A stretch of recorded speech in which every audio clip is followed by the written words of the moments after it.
नमस्कार दोस्तों, आप सभी का स्वागत है हमारे इस YouTube चैनल सरस्वती जी के क्लासेस में। दोस्तों, आज की क्लास में मैं एक नया टॉपिक यहाँ शुरू करने जा रही हूँ जो है झारखंड का साहित्य एवं साहित्यकार। बहुत ही इम्पोर्टेंट टॉपिक है। क्योंकि यहाँ से 5 प्रश्न पूछे जाएंगे जेपीएससी के पीटी के पेपर 2 में, यानी झारखंड का जो पेपर है इसमें यहाँ से 5 प्रश्न पूछे जाएंगे। 5 प्रश्न यानी कि 10 मार्क्स। 10 मार्क्स जो है वो मायने रखते हैं पीटी के एग्जाम्स के लिए। तो ये बहुत ही इंपॉर्टेंट टॉपिक है। तो आइए शुरू करते हैं आज की क्लास और देखते हैं कि झारखंड का साहित्य एवं साहित्यकार में हमें क्या क्या चीज़ें पढ़नी है। तो शुरू करते हैं आज की क्लास। झारखंड का साहित्य। झारखंड का जो साहित्य है बहुत ही समृद्ध है, क्योंकि झारखंड का जो साहित्य है उसे 3 भागों में बांटा जाता है। ये है जनजातीय साहित्य, सदानी साहित्य और हिंदी साहित्य। अगर देखा जाए झारखंड की भाषा में तो यहाँ की जो राजकीय भाषा है वो हिंदी है, और इसमें हिंदी के साथ साथ यहाँ पे क्षेत्रीय भाषाएं भी जो है वो बोली जाती हैं। तो उन क्षेत्रीय भाषाओं के आधार पर ही झारखंड के साहित्य को जनजातीय साहित्य, सदानी साहित्य आदि में बांटा गया है। इस तरह से झारखंड के साहित्य को 3 भागों में डिवाइड किया गया है। फिर यहाँ जो हिंदी साहित्य है इसके 2 भाग किए गए हैं। एक है गद्य साहित्य और दूसरा है पद साहित्य। फिर यहाँ पे जो हिंदी का गद्य साहित्य है इसके 3 भाग में इसे बांटा गया है। कौन सा? तो कहानी, उपन्यास और नाटक। इस तरह से हम एक एक करके इन सभी के बारे में जानेंगे। यानी सबसे पहले हम जानेंगे जनजातीय साहित्य, उसके बाद जानेंगे हम सदानी साहित्य, उसके बाद जानेंगे हम हिंदी साहित्य, और हिंदी साहित्य के क्रम में हम गद्य और पद्य दोनों साहित्य के बारे में जानेंगे। और गद्य साहित्य में कहानी, उपन्यास, नाटक, इन सभी के महत्वपूर्ण जितने भी महत्वपूर्ण कहानी होंगे, उपन्यास होंगे या नाटक होंगे जो एग्जाम पॉइंट ऑफ व्यू से इंपॉर्टेंट होंगे, उन सभी की जानकारी हम हासिल करेंगे। तो आइए शुरू करते हैं आज की क्लास। और सबसे पहले हम जानते हैं आज जनजातीय साहित्य से संबंधित महत्वपूर्ण जानकारियां। और इस क्रम में जो आज मैंने अपना टॉपिक रखा है वो है संथाली साहित्य। संथाली साहित्य जनजातीय साहित्य में है संथाली साहित्य। इसके बारे में हम आज जानकारी हासिल करेंगे कि संथाली साहित्य का क्या बैकग्राउंड रहा है हमारे झारखंड में। तो जैसा कि हम सभी जानते हैं कि झारखंड की सबसे बड़ी जनजाति जो है वो है संथाल, और इसलिए मैंने ये टॉपिक आज रखा है संथाली साहित्य का, क्योंकि ये बहुत ही इम्पोर्टेंट हो जाता है। तो संथाली साहित्य जो है, झारखंड का संथाली साहित्य अत्यंत समृद्ध है। क्यों समृद्ध है इसे हम आगे जानेंगे। इस भाषा का संबंध जो है ऑस्ट्रिक या आग्नेय भाषा परिवार से है। जो संथाली भाषा है इसका संबंध किससे है? तो ऑस्ट्रिक या आग्नेय भाषा परिवार से। इसकी जो प्रथम पुस्तक का प्रकाशन हुआ है वो हुआ 1852 ईस्वी में, an introduction to the Santhal language. इसका जो प्रथम पुस्तक का प्रकाशन हुआ था संथाली साहित्य का वो हुआ था कब? 1852 ईस्वी में, और इसका नाम है an introduction to the Santhal language. फिर इसके बाद आता है संथाली भाषा का प्रथम व्याकरण, a grammar of the Santhali language, जो कि 1873 ईस्वी में प्रकाशित हुआ था। किसके द्वारा लिखा गया है? तो L.O. स्क्रिप्सरूड द्वारा प्रकाशित किया गया था संथाली भाषा का प्रथम व्याकरण, जिसका नाम है a grammar of the Santhali language. कब? तो 1873 ईस्वी में। फिर इसके बाद है कि 1867 ईस्वी में संथालिया एंड द संथाल, जो कि इजी मन के द्वारा लिखा गया है। फिर उसके बाद प्रकाशित हुआ 1868 का अ वोकेबुलरी ऑफ संथाल लैंग्वेज, जो लिखा गया है E.L. पक्सुले के द्वारा। E.L. पक्सुले के द्वारा लिखा गया था अ वोकेबुलरी ऑफ संथाल लैंग्वेज। फिर आता है 1899 में असंथाली डिक्शनरी, जो कि कैंपवेल के द्वारा तैयार की गई थी संथाली डिक्शनरी।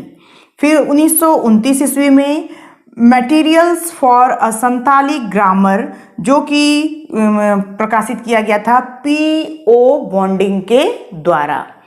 फिर आता है 1936 ईस्वी का ओनांड हे बाहा डालवाक। ये क्या है? तो ये है मौलिक कविताओं का संग्रह जो रचा गया था पाल जुझार सोरेन के द्वारा। ये जो नाम है ओनांडहे बाहा डाल वाक, ओनांडे जो है ये साथ में लिखा हुआ है, ओनांडे बाहा डाल वाक, ये जो है मौलिक कविताओं का संग्रह है और इसके कवि जो है, जो रचनाकार है, उनका नाम है पाल जुझार सोरेन। कब इन्होंने इसकी रचना की थी? तो 1936 ईस्वी में। फिर है कि संथाली का प्रथम उपन्यास, संथाली भाषा का जो प्रथम उपन्यास है वो है हाड़म वाक आतो। इसका मीनिंग है हाड़मा का गांव। कब प्रकाशित हुआ था? तो 1946 ईस्वी में, और ये लिखा गया है रोमन लिपि में। इसके बाद इसके जो उपन्यासकार थे, यानी कि हाड़म वाक आतो के जो उपन्यासकार थे, उनका नाम था आर कार्टेयस। ये नाम है किसका? तो उपन्यासकार का, जो प्रकाशित हुआ था 1946 ईस्वी में रोमन लिपि में। फिर ये तो प्रथम उपन्यास था झारखंड का, संथाली भाषा का। और दूसरा उपन्यास है मुहिला चेचेत दाई। मुहिला चेचेत दाई जो है, इसका अर्थ होता है अध्यापिका महिला। इसके जो लेखक हैं उनका नाम है ननकू सोरेन, यानी ननकू सोरेन के द्वारा मुहिला चेचेत दाई जो है वो लिखा गया था, दूसरा उपन्यास संथाली भाषा का, संथाली साहित्य का। फिर प्रथम काव्य संग्रह जिसका नाम है कुकुमू। कुकुमू का अर्थ होता है स्वप्न। इसके जो लेखक हैं वो हैं बाल किशोर साहू। फिर नेक्स्ट है 1941 ईस्वी में ओलचिकी लिपि की खोज की गई, किसके द्वारा? तो रघुनाथ मुर्मू के द्वारा। फिर है प्रथम साहित्य नाटक, ये है बिंदु चांदन। ये बिंदु चांदन जो है ये किसके द्वारा लिखा गया है? तो ये लिखा गया है रघुनाथ मुर्मू के द्वारा, जिन्होंने ओल्ड चिकी लिपि की खोज की थी। तो ऐसा एग्जाम में ये क्वेश्चन पहले भी पूछा गया है कि ओल्ड चिकी लिपि की खोज किसने की है? तो रघुनाथ मुर्मू ने की है। और ये जो लिपि है ये किस भाषा की लिपि है? तो ये संथाली भाषा की लिपि है, ओल्ड चिकी लिपि। 1942 में पहला प्रकाशन उड़िया लिपि में। ये जो प्रथम साहित्य नाटक था बिंदु चांदन, जो कि रघुनाथ मुर्मू ने लिखा था, और इसका पहला प्रकाशन उड़िया लिपि में किया गया था 1942 ईस्वी में। फिर है प्रथम समाचार पत्र होड़ संवाद 1947। प्रथम समाचार पत्र संथाली समाचार पत्र जो है उसका नाम क्या है? तो उसका नाम है होड़ संवाद। 1947 ईस्वी में ये प्रकाशित हुआ था। डोमन साहू समीर, डोमन साहू समीर के द्वारा प्रथम समाचार पत्र जो है संथाली भाषा का वो प्रकाशित किया गया था 1947 ईस्वी में। और ये जो डोमेन साहू समीर है, इन्हें संथाली भाषा का भारतेंदु कहा जाता है। बहुत ही इंपॉर्टेंट है, ये क्वेश्चन पूछा जा सकता है कि संथाली भाषा का भारतेंदु किसे कहा जाता है? तो ये है डोमन साहू समीर। फिर इसके बाद 1947 ईस्वी में एन इंट्रोडक्शन टू संथाली प्रकाशित हुई, किसके द्वारा? तो मैकफेल के द्वारा। फिर नेक्स्ट है 1951 ईस्वी में संथाली प्रवेशिका डोमन साहू समीर द्वारा तथा हिंदी संथाली कोश केवल सोरेन के द्वारा प्रकाशित की गई, और ये लिखी गई थी देवनागरी लिपि में।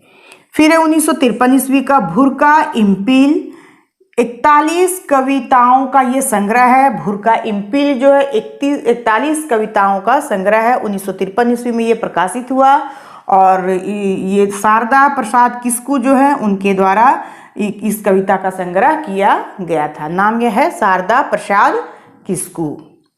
फिर है 1953 ईस्वी में दिशोम बाबा। 1953 ईस्वी में दिशोम बाबा का प्रकाशन हुआ, और इसके लेखक थे डोमन साहू समीर, और ये लिखा गया था देवनागरी लिपि में, और छंद के रूप में संथाली लोकगीत जो है इसमें डाला गया है। फिर है राही रावण काना। राही रावण काना जो है वो संथाली नाटक है, और इसके जो नाटककार हैं वो हैं भोगला सोरेन। कहीं कहीं इनका नाम मोगला सोरेन भी दिया हुआ है। भोगला सोरेन इनका नाम है, और इन्हें इस नाटक के लिए, राही रावण काना के लिए, साहित्य अकादमी पुरस्कार भी जो है वो दिया जा चुका है।